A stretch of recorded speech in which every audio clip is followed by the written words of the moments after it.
What is going on, you guys? This is Justin back here with another video, and today we are going to be reviewing Captain America.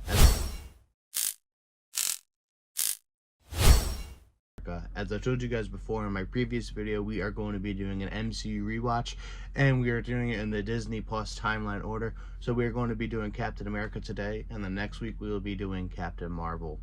Now, this movie was really good. I enjoyed it a lot. I never really understood it as a kid, but definitely in the time we are in right now with all the craziness and the madness in the world, this is kind of the movie that is inspiring a little bit.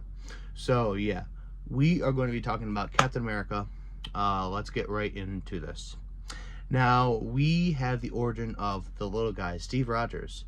Now, he is a 90-pound asthmatic from Brooklyn, and he keeps trying to enlist into the army, but he keeps getting a 4F status, which means he keeps getting rejected.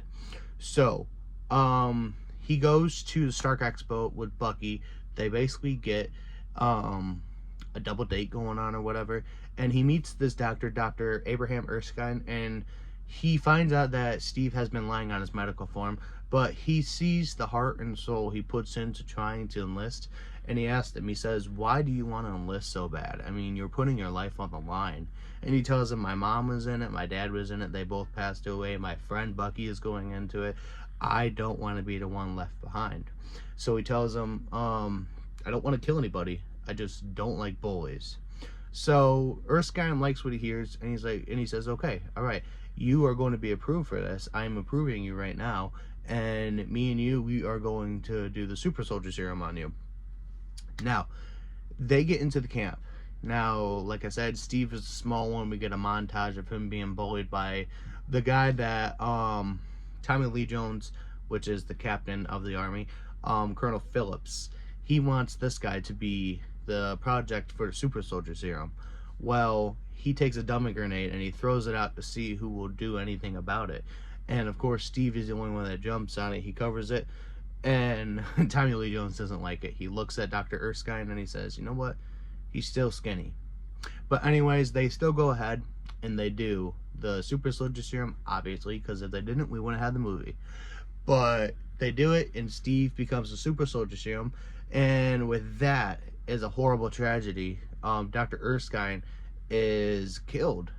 There was a Hydra agent inside of the super soldier serum facility, and he kills Dr. Erskine, and leaving Steve as the only super soldier of his kind. While in Italy, he realizes that the actual soldiers find him a joke. Now, you might be thinking, why is he in Italy? Because after becoming the super soldier, Tommy Lee Jones, Colonel Phillips, said, "I wanted an army of you, I just have one of you, so I'm not going to do anything with you." So I believe it was either the governor or the senator of New York. They come to him and they say, "You want to be an army man, Rogers?" And he says, "Yes." So they basically put him on as a Star-Spangled Man, and he goes around touring. That's where he gets the Captain America identity.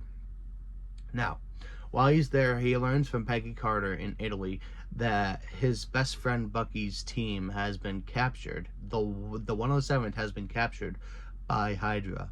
So he gets tired of Tommy Lee Jones stuff. He's tired of him bullying him.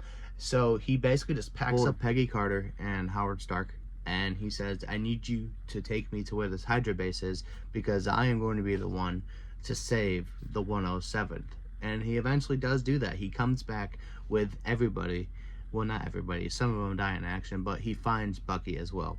And after that, he goes to Colonel Phillips and he says, "I would like to turn myself in for I forget what he says. I think he says selfish neglect or something like that. I could be wrong. I am wrong. I know I'm wrong. So don't come after me in the comments for that." But after that, he gets his own team called the Howling Commandos, and they go to stop this train that is being run by Hydra. They're trying to get some kind of stuff off of it.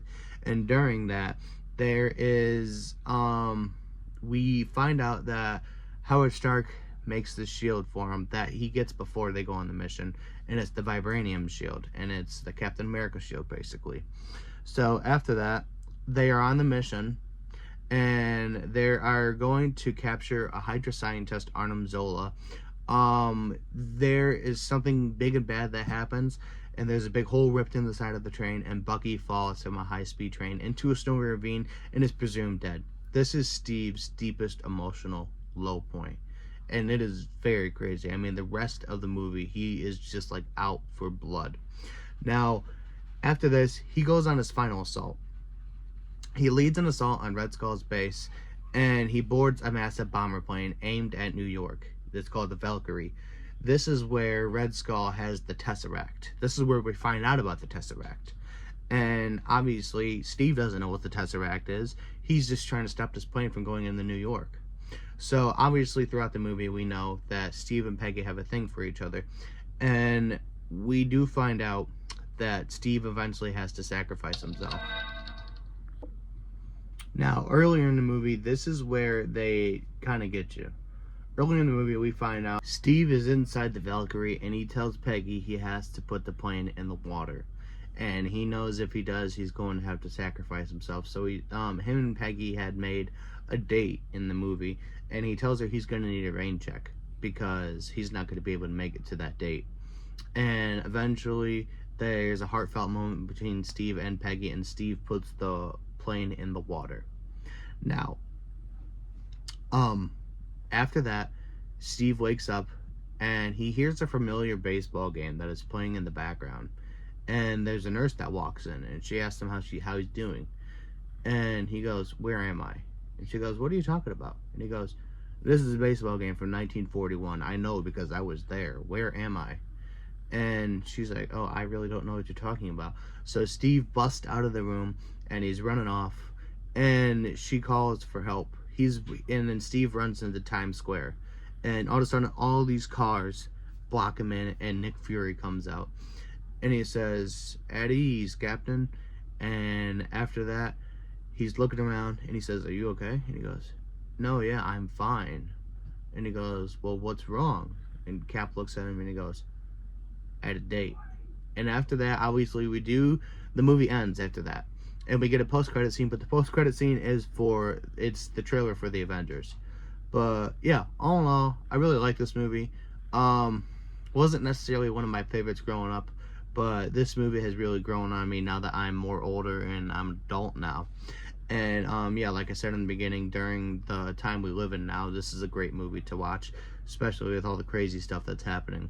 But yeah, I would love to know your guys' thoughts on this movie down in the comments below. What did you guys think of Captain America?